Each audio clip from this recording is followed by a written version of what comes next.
Hello, everyone. I am Constantinos and Andreas from the Cyprus Animation Association. And with us today, we have Maria Pavlou and Katerina Vandela.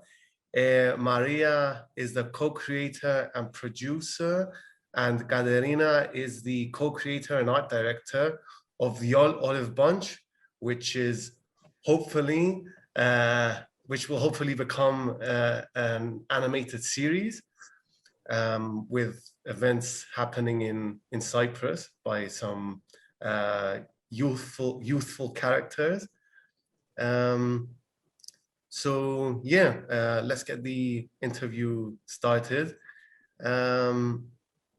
So can you tell us a bit about your roles and your responsibilities in the project?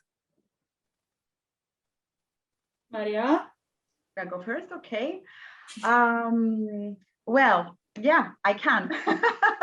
My role is to overlook whatever is happening with the project. So during the first lockdown, Katerina and I got together and we talked about this idea that we had to create a project based in our home country, based in Cyprus, inspired by our childhoods. The need came from us being locked in the house. We wanted to get away. We wanted to get away from smart devices, go outside and play like we used to when we were 10-year-olds. So that's how the project was born.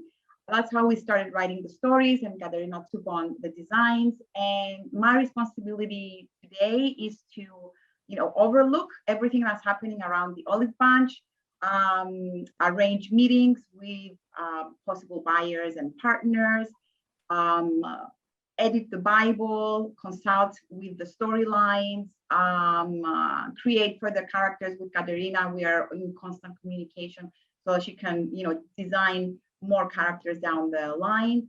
So yeah, anything that budgeting, accounting, invoicing, all these things, and legal contracts, IP rights, handling the IP rights. Yeah, I think that pretty much covers the scope of what I do. Awesome. Yeah, all the things Maria said is, Maria is on the front wheel covering all those areas. And I am, as she said, designing the world of the Olive Bunch in this very early development stage.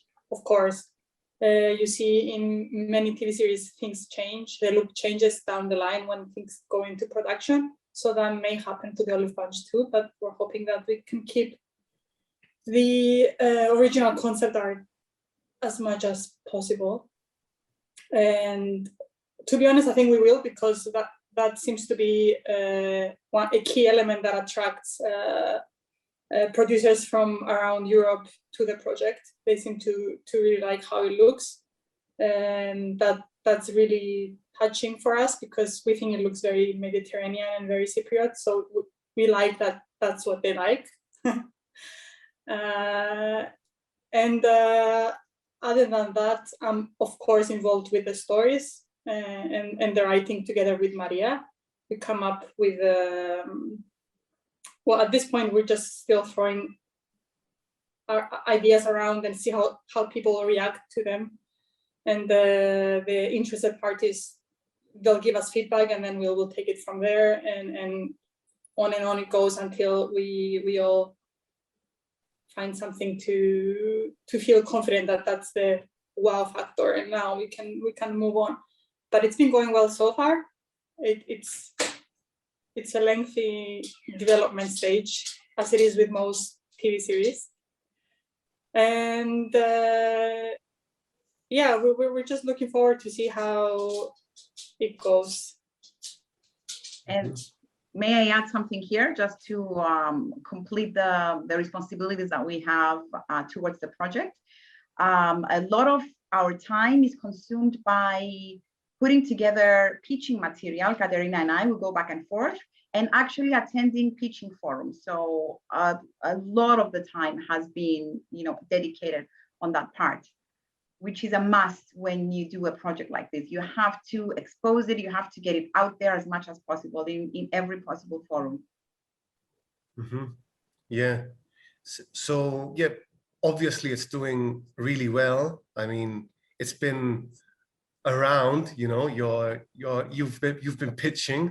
So yeah, can you tell us more about, you know, about that process, like what you've achieved so far, and kind of your milestones? What are your yeah, what have you done so far? Okay, Katerina, should I just say the pitching forums that we've been to, and then I'll pass it on to you to maybe elaborate on which ones were the most successful ones, what we've achieved with each one. So we started last September 2020. All of them were online, so that was a big challenge for us to do video pitching instead of live pitching. Live pitching goes better because you get to meet people individually at the end of the pitch, while this one, you know, you show your video and you hope to receive an email. Regardless of the pandemic though, we did really well. I was happily surprised that we did really well without attending any live event. So we started in September 2020 with Cartoon Forum, then MIP Junior 2020, then which one was the next? The Central and Eastern European Pitching Forum in Slovenia, where we won 3 awards. Best TV series, an award from another pitching forum in Poland called Kids Kino Industry Pitching Forum, which extends an official invitation for us to pitch this September. And a 3rd award by Animond, which is a company in Serbia that has added us to their investment portfolio in order to fund the pilot. So after this, it came MIFA in Annecy, which was part of the Best TV Series Award that we won at in Slovenia. And the next one we are preparing for is the one in Poland at the end of September. So we also did a mini pitching thingy at the CMC, the Children's Media Conference. There was a quick 5-minute pitch that I personally participated there. And I met some interesting people there as well. It wasn't as big as the other ones. So this is the process. We had different videos every time, or different versions of the same video every time. New images and new stories that we were editing in each video. And yeah, I'll pass it on to Katerina to, you know, maybe discuss which ones went well, who, you know, people we met, the interest we've had, without mentioning any names, if that's okay, because we're under some NDA contracts, etc. Mm-hmm. To make this possible, to make the development and the pitching happen, it's very important to mention that it's because of our Kickstarter supporters, which was a huge milestone. That it was the first huge milestone we hit, the Kickstarter campaign, making the money we needed. And one of the things we promised our supporters, and of course that we wanted to pursue, was pitching as much as possible. And we think we've done well there. With the Kickstarter, we raised over 20,000 euros, I think, Maria, right?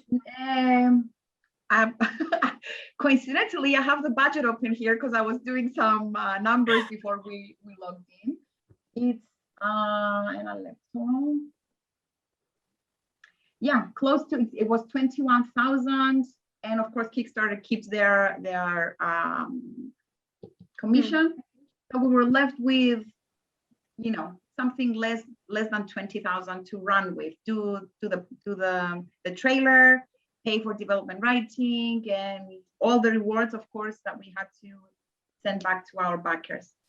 Yeah, so it was very generous. I have to advertise the t-shirts. It was a very generous amount to get from the public. We were very grateful, and it allowed us to do the things we were planning. It's still tiny, considering what it actually takes in pitching, like the costs behind an actual pitch for a TV series is a lot more than that. But for small companies in Cyprus, it was a huge deal, and it did allow us to do what we wanted.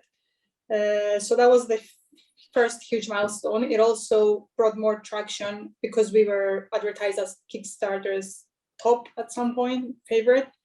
So it brought more attention to us. It attracted people from the USA as well. So it was a lot of work, but we were glad we went for the Kickstarter campaign. Then the second thing that happened was Cartoon Forum that came. It was happening in parallel, actually, Cartoon Forum and the Kickstarter. We went to Cartoon Forum virtually, of course, and that was a huge deal, I think, especially because the idea of the Olive Bunch was in our heads for a long time, but making the pitch Bible and producing the material we needed for pitching, it happened so fast. And we were not confident that it would get us into Cartoon Forum this year. We were like, it might not get us in this year, but it will definitely get us. We'll continue to work on it and try for next year. But it was like an immediate yes from Cartoon Forum. So we were super happy about that and surprised. And yes, because we had the experience with Magic Molly, our previous show, we were handed a big pitch. We were invited to pitch for 20 minutes. So that was a big thing. First time for a Cypriot project to be pitched in the 20 minutes sections of Cartoon Forum. Yeah, and CEE was the Central European Animation Forum was huge as well, and then MIFA, obviously, Annecy is a huge market. And I did not believe that we would be making it into all these forums. Like, for me, it's still a surprise. I'm surprised we were pitching there. But yeah, it's like a blur now because it happened one after the other. And I was on maternity leave at the same time. I had my baby in February, so it's kind of like a flash when I think back. But it's been pretty great. Yes. I think Konstantinos will get a production baby credit in the end. You know how they do at Pixar? They have production babies credits at the end. I think we'll do the same. Yeah, well, that's amazing news, honestly. I mean, you've been at the biggest pitching forums. I mean, that's honestly amazing news. I think even some of us couldn't believe it, when we saw that you were, pitching this nicely made show. I mean, it's looking really, really nice. And yeah, something that I've been thinking about, it kind of, like the colors and the style, it kind of reminds me of Pixar's Luca that came out, recently. It's very Mediterranean. I mean, it's nice how the Olive Bunch and Luca kind of have that visual language, that, the colors and everything. Yeah, it's just something I was thinking about. It looks really, really nice. I think it's very hard to avoid those colors when you live in the Mediterranean. It's like when you think summer, for me at least, when I think my summer holidays, that's just the images I get. Mm-hmm. And actually, it's funny because as we were still pitching around, the first image came from Pixar. The first image they released from Luca, and Maria immediately sent to me. She was like, "Did you see this?" We had no idea. We were clueless. Yeah. Oh, wow. That's how good we are. That's how good we are. Yeah, well, it's looking amazing. Honestly, it's looking really, really nice. So yeah, I stayed away. Like after Maria sent me that image, I'm like, okay, that's super weird. So I don't want to, like, now I'm avoiding Luca like the plague. I haven't seen it. I'm not gonna watch it until the series is out or something because I don't want in any way to be influenced. Or I started telling I'm sure it's a great movie, but I just don't want to be anywhere near what they're doing. I was like, did you see Luca? They had this and this and that. And she was like, no, don't tell me anything. Do not show me anything. I don't want to know. Like, okay, My lips are sealed. I'm not saying another word. But it's really fantastic that people are interested in such local stories, you know, because they're very local. It's not what they used to make at Pixar, which is, I don't know, stories about toys and stuff, which is, you know, it's a lot more broad, but it's super local. It's like in the Mediterranean and in a specific country of the Mediterranean, and then it's in the village of that country in the Mediterranean. So it's becoming super local, and people are, I think, still able to see themselves in these stories because they're so honest. Yeah. And I think that was the case for the Olive Branch. We're writing stories that we've experienced, and it made me understand that to a very basic human level, most of us share the same experiences, no matter where we are, even if we're growing up in a forest in the Amazon. We will most of the time empathize with the same feelings. So that's what we kept from this experience so far, that if we're writing from the heart and if we're being honest in our stories, people will see themselves in them, even if they didn't grow up in Cyprus, you know? Yeah, that is very true. Plus, it's a holiday island, so who doesn't like that? We've all seen Mamma Mia multiple times. I haven't, so, but never mind. No. Anyway. Haven't seen the story happening on the island of Kalokeri? The very real island of Kalokeri. Oh my God. I don't think I'm gonna ever watch it now that you mentioned the name of the island. It's truly good. You have to watch it to have an opinion. It's really nice. It really is. Okay. I mean, it's Meryl Streep. You have to watch it. Meryl Streep, yeah, just because of her, you have to watch it. Okay, I'll take your word for it. All right, so Andrea, do you want to move on to the next question? So obviously we have the two of the co-creators here. Can you guys tell us a bit more about the rest of the team? How did you guys come together, and how was the collaboration with everyone, assuming that you're all working remotely because of the pandemic and the restrictions? Yeah. I'll say a few words, Katerina, and maybe you can finish it off after I'll just say how we came together on our first project, which was called Magic Molly. So our relationship goes back a few years, 5-6 years. We tested our personalities and our talents and our collaboration on that project, which went great. So it was a no-brainer that we would move into a second project with Katerina as the co-creator and designer, of course, and her husband Magnus as the storyboard supervisor and director of the Olive Branch. He also directed the trailer, and Michalis Papanikolaou was the lead animator on the trailer with his amazing, huge animation talent that he brought to the team. And Yorgos Morfidis was the musician that wrote the very Mediterranean track of the trailer with Greek folk elements in it. Pretty much this is the core team that has brought the project to Cartoon Forum, and since then we've had different other people that came and gone as freelancers, mainly the writers. So yeah, this is the core team. Small one, but big in other things.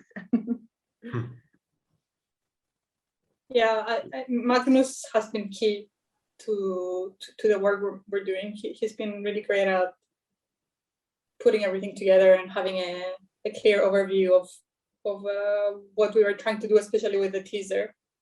And Michalis, obviously, he's super efficient and very reliable with his animation. So between himself and Magnus, they were able to just run run with it and explore some styles in animation and land where we are at the moment. Also, they've rigged all the characters for the teaser, and they've basically, the two of them did most of the work on that, and it's looking really brilliant, I think. And we have to yeah, mention it's been sorry. It's Evie and Ario were doing they've been our marketing team, especially when we were trying to get the Kickstarter campaign happen. And they are Birini Badela has helped us film all our video pitches and edit them, and she did some motion graphics for the videos that we've submitted. So thank you. And we have Iro Rosidu, who's our to-go graphic designer. Yeah. And she's designed our title as it is now. She's been very helpful, and she's been easy to reach and save us from emergency graphic design situations. And yeah, I think that's been everyone who's, as Maria said, there's been a lot more people coming in and out, and they've all been brilliant. We've been very happy with everyone that worked on it so far. Some stuck around, some moved on to different projects, but everyone's contribution was amazing. We had no issues with anyone.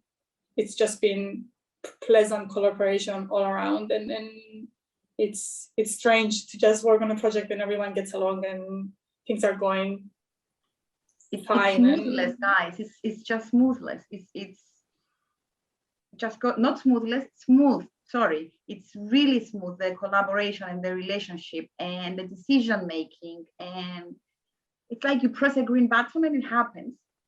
It's not, it doesn't happen easily. There is work involved, but the decision making, it's very easy. So I am blessed to be in this group of people. I wouldn't have it in any other way. I wouldn't choose to be with anybody else. So yeah, I'm just super happy to be doing this with these kids. Yeah, and it's been very nice also, because a lot of the people who came on to help in the writing team or consulting or helping us with budgets and finances. Oh, we have to mention Yannis Hajieru, who is doing our financial consulting. He's been very crucial. But like everyone else has been, and also Katerina, let's not forget Lindsay Adams, our producer in Ireland. She has stuck by us from day one. She's been nothing but amazing with her advice, her consulting, her wisdom. A gorgeous person outside and inside. So we thank her as well, and also our legal team, who has gotten us out of tough spots. So yeah, but yeah, a lot of these people who's been helping are not Cypriots, so we were very honored that they found something to love in this project, even though they're not Cypriots. They still thought this should be made, so we want to help. And they, especially our writers, they haven't been Cypriot so far up until this point, and they've just jumped in, and they were not scared. They were like, it's okay, we'll work with you guys, and we'll write it as Cypriot as we can. And maybe officially and publicly, we should thank Tommy and Marcus and Sophie. Yes. Yeah, it's really great that you were able to find a team of people that you are able to work so smoothly together. Because yeah, it really shows at the results so far. Yeah, and so you talked a bit about the creative process, about networking, legal copyrights issues, and is there anything regarding all these? Is there any difficulties, that you faced or you are still facing? Just to give some information about some other studios or producers from Cyprus that that might help them out? Yeah, You know, there's 'cause been lots of issues. you are a small studio in Cyprus, so I'm guessing it's really difficult to get funding, exposure, and networking, finding the right people to work with. Yeah, that is the problems we've been having. Like from the creative side, it's been very smooth, as Maria said. From the financial side, it's been almost impossible. And we've learned not to count too much on Cyprus now, because it's just gonna stop us from doing what we want to do, because there's just nothing there to give us motivation and incentives to go on, continue, and try and build a bigger company here that can employ more people and try and make the production happen in Cyprus and keep as much of the IP as possible in Cyprus. These incentives, they don't exist in Cyprus. They're not in place, and I don't know if they will be soon. Hopefully they will, but at the time being, you see countries like Ireland and the Scandinavian countries, France, obviously, even smaller countries like Croatia, etc., that they try to put these incentives in place and keep them in place and make sure they make an industry out of animated filmmaking and not just call them the people who make Mickey Mouse, Unfortunately, we don't have that kind of relationship with the appropriate authorities in Cyprus yet. I don't know if we are even on their spectrum of. Yeah, I know with CAA, that's one of the things we're trying to do, everyone that's involved. And I know that there are some steps being taken and things are gonna be in motion soon. So I'm hoping that this will change, and maybe not, if not for the Olive Bunch, for future productions and for younger producers that want to do what we're doing. And yeah, I'm really hoping they'll follow the examples of other European countries and invest in animation, because the most important thing to remind our creative authorities, that may be the Ministry of Culture or the people involved in the Cyprus Film Scheme, etc., they should remember that they have a massive audience that they're not taking into consideration in Cyprus, and that is the children of Cyprus. That's a big chunk of the population that's not being put into the pie of IPs produced here. It's because you see all the series and all the work produced for Cypriot television, and none of it is animation produced in Cyprus. And there's no logic behind it, because if you think about it, the children population and teenagers is huge. And I'm just being very focused on those age groups, and animation is not even just for them. Like it's a family, families can watch animation, and even just adults can watch adult animation. So I don't see why they've completely just not taking it into account when they create their budgets and their slates for what's going to be produced each year. I don't understand why we're still so backwards. And I was hoping that we would see more enthusiasm from our national broadcaster, CYBC, Eric, as well. But yeah, things seem to be stagnated there as well. And I know COVID has a lot to do with it, but still, I think we are even more behind than what is excusable. Yeah. in this area, in the area of financial support for animated production. Basically, it's very difficult to convince, you know, people that animation can be a part of the economy, basically. Yes, it's very hard to convince them. Yeah. There's no real scheme to support that. It's not like in France that you go and, you know, there's very specific finances, very specific funds for animated series. So you see projects that are, you know, they're good or semi-good, still make it to the TV because, you know, the funding is there. And gorgeous projects from smaller areas of the world like ours, never getting, you know, a chance to even make the pilot because of the lack of the funds. Regardless, we're moving forward, we're figuring it out, we're finding ways to get it done. And hopefully we'll have a pilot next year. Yeah. Fingers crossed. We're hoping that things will evolve enough, and you know, our broadcasters are not just gonna be okay with showing the dubbed Maya and Melissa from the 80s over and over, you know. Yeah, these issues are in CAA's agenda, and we're talking with producers from other European countries to help us out with these issues, and with also your help, we'll be able to move forward. Yes.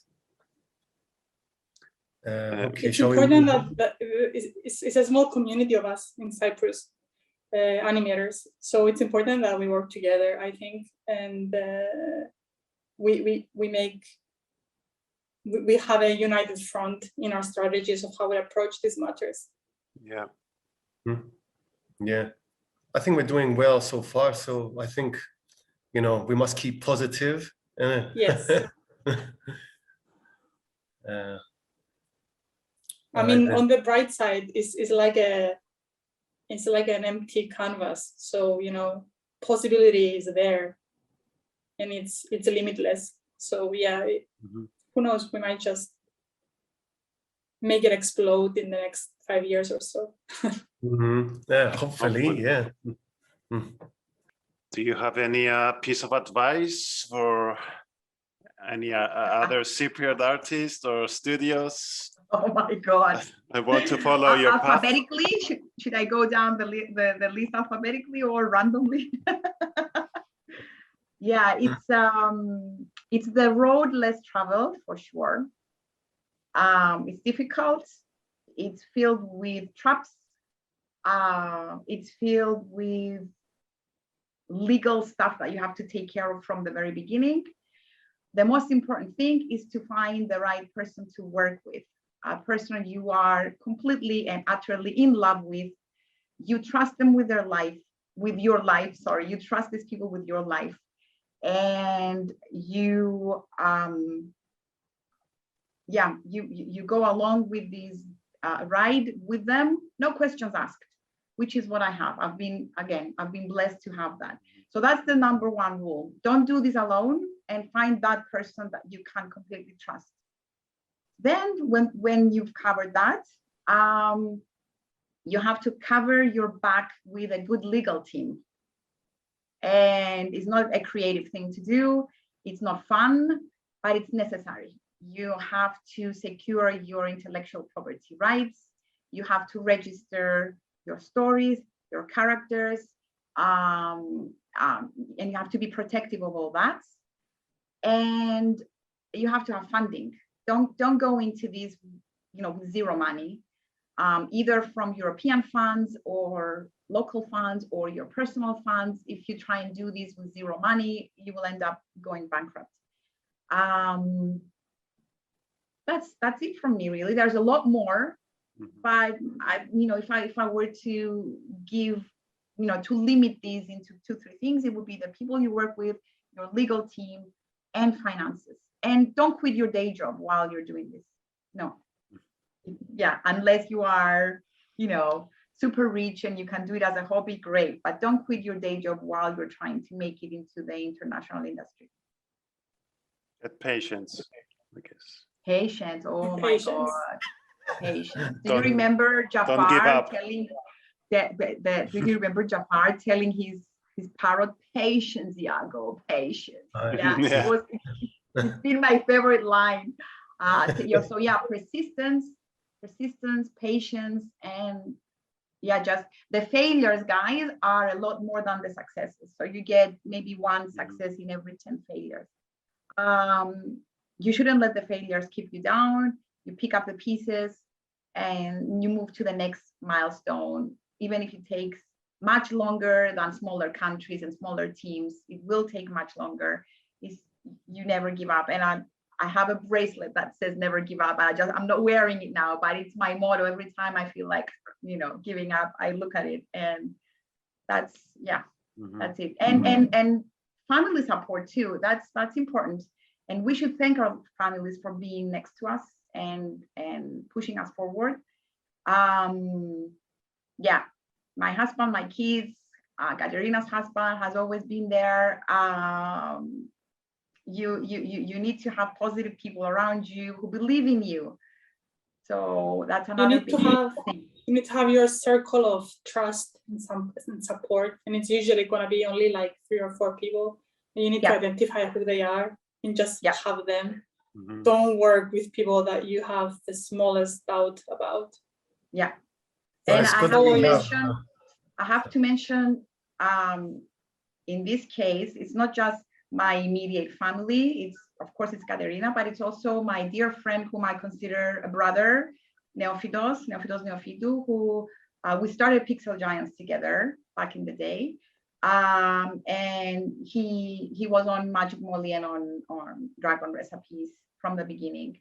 And now he's a full-time teacher, and he's been in my circle of trust for years. He listens to me every day. Whatever is happening to me, he's there. Whatever is happening with him, he doesn't mind. He's there to pick up the phone and listen to me go on and on and on about my day. So again, I thank him from the bottom of my heart for being that person and giving me advice. It's not just a shoulder to cry on or an ear to talk to. He's giving solid advice. So you need a person like that too. And it's important to follow your gut. If something does not seem right, you should investigate that. And if you spot someone that's better than you, and you can see that, and you can see how brilliant they are as a person as well, you should take do not let envy come in the way. You should just pick them up and make them work with you. You should always look for the people that are much better than you, because those are the people that are going to help you advance. Those are the people you should want to work with. Yep. I think everybody's better than me. If you let jealousy or insecurity or fear of them owning something more than what you may be owning, like, you should just not let things like that come in the way, and then end up with missing a huge opportunity with having this brilliant person, brilliant artist, brilliant whatever on your team.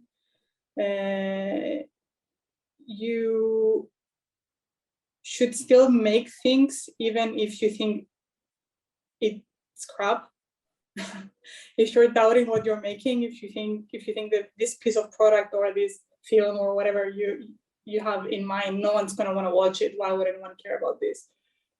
It's not going to go anywhere. It's just whatever, for any reason you have your doubts. If you like it, if you think it's interesting, and if you enjoy working on it, you should still make it. At the end of the day, what you've lost is probably just time, but you may have made actually a masterpiece and you don't know it. So it's not good to keep, it's like farts, better out than in. You should always just put these things out there and let them follow their own route and see where they take you. That's especially for younger people who because I've been there, I've had many ideas that I've just wasn't putting down on paper because I was always doubting and thinking this is not going to go anywhere. And that just keeps you there. You're not moving forward. Even if you're doing crap work for the first 3 years of your life, 5 years, 10 years, you're at least creating stepping stones and you're advancing. But if you're not doing anything because you're just doubting everything, you're still going to remain there. There's nothing there to help you become better. So to me, it's important that people do bad work. That's how they get better. Yeah. That's something I would like younger producers and younger artists to keep in mind and just create. It's all part of the process. So yeah. You know, you'll hear is quality over quantity, and that applies in many examples in this industry. But when it comes to you getting over your self-doubt and finding confidence, I think is quantity over quality. You should do loads and fail many times and then become better out of those experiences. And if I may add one last thing here, is that age is just a number. It doesn't matter how young or how old you are. You could start this whenever. You could follow a dream whenever. I know I followed mine rather late, and that's okay. I'll probably, be an old lady with,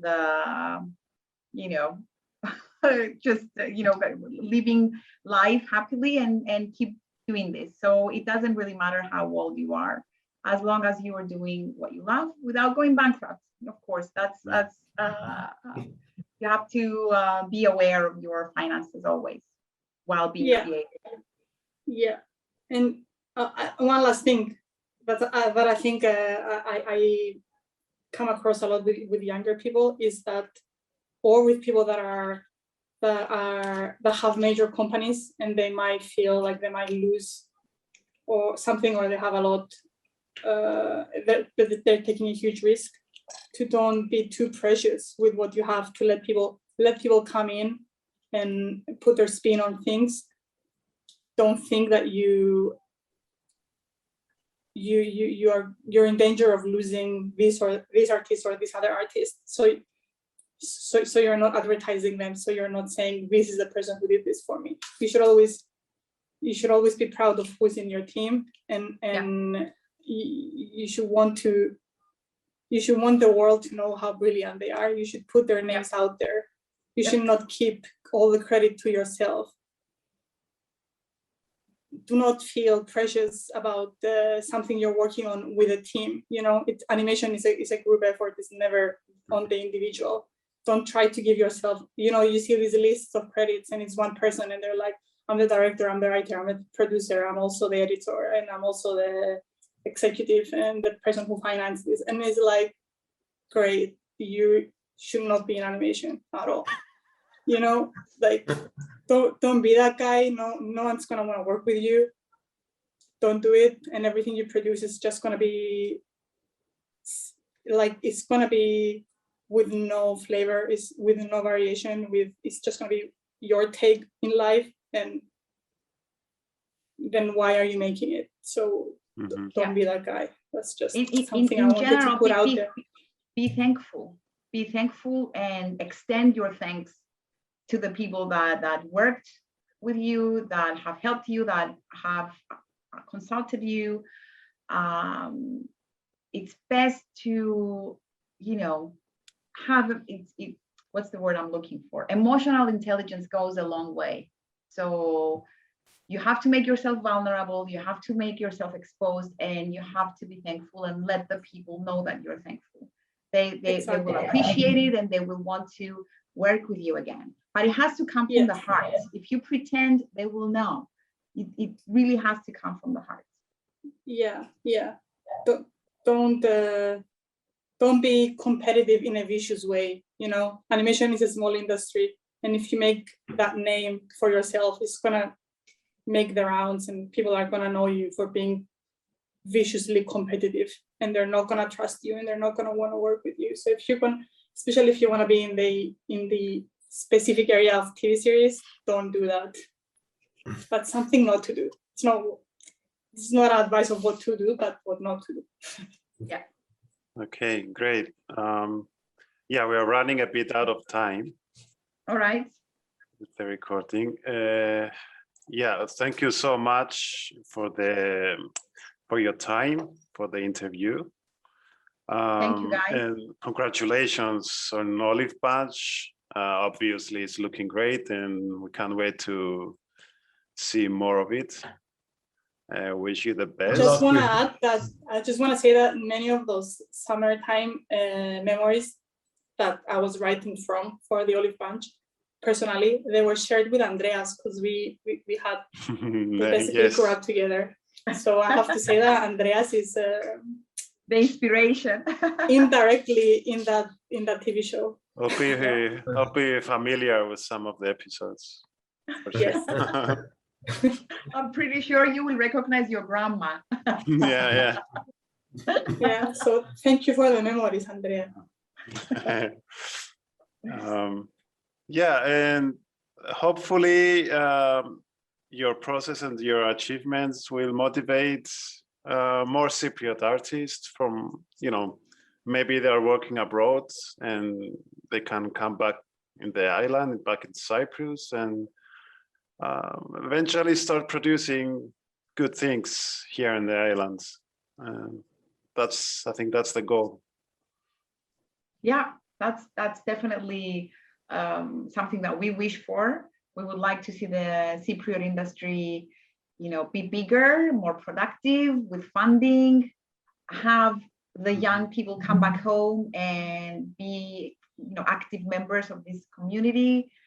That would be the dream. Yeah. So let's hope that they will, follow our now difficult example. Hopefully will be easier in the future. Keeping the talent in Cyprus would be it will be, rather than looking for freelancers abroad, we would have the pool of talent here. We'll see, it might not happen in our lifetime, maybe much later, but that's the goal. That's the final destination, I guess. Yeah, there's a saying, I think it goes like this: wise men plant trees they'll never get to sit under. So yeah, maybe that's what we're doing. Maybe we'll never get to. Maybe I should say here that Katerina and Magnus are actually training young artists to join their team. They are just starting, right now. So it's looking very positive for young graduates. So I'm hoping that the team of the mentorship that Magnus is running will be bigger in the future. So yeah, it's slowly starting. We'll just fingers crossed. It needs support, it needs financing, but the first steps are there. Yeah. I wish I was 20 years old to get a mentorship with Magnus. I might actually do it anyway at this age. You I'm should considering it. I am seriously considering it. If he will have me, I will gladly go.